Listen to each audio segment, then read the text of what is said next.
AlterEgo, the series that gets you up close and personal with some of the biggest names in Australian marketing and discovers the activities, hobbies and passions that inspire and motivate them every day.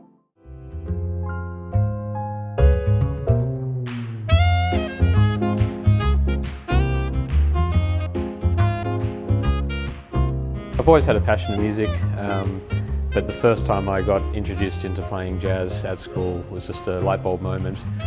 For me it was different because it brought creativity to what we're doing, not just technical expertise, and I love that combination of being innovative, keep pushing the boundaries, and just to see that and see how different it was.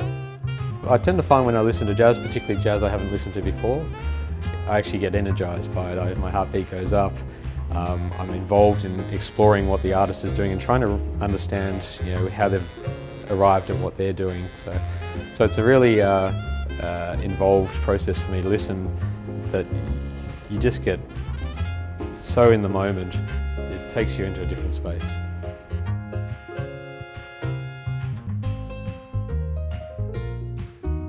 Often when I'm faced with a problem and I'm a bit, stumped at how to get across that problem, I'll check out on that specific issue. I'll go and listen to something that actually gets my mind working in the way that jazz will when I'm listening to something new.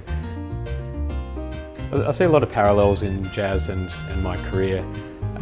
Firstly, from a personal development perspective, I've always taken in the concept of having very strong technical skills that you need as both a data-driven manager, but also as a musician, but balancing that with the creativity that you need to innovate.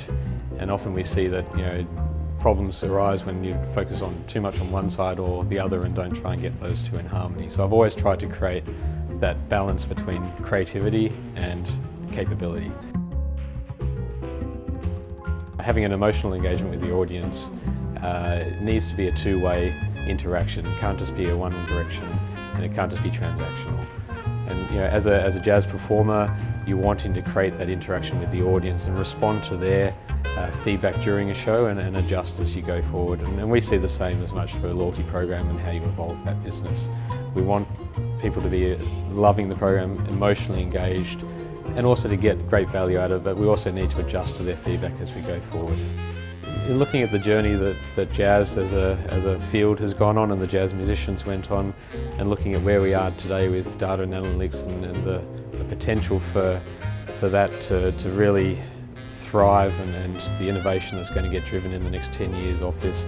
To me it often feels at the moment like we're in the same period that jazz was in the 50s and 60s when Miles and Chet Bird were discovering new styles of music. And so for me, I think we're in an amazingly exciting period of this business.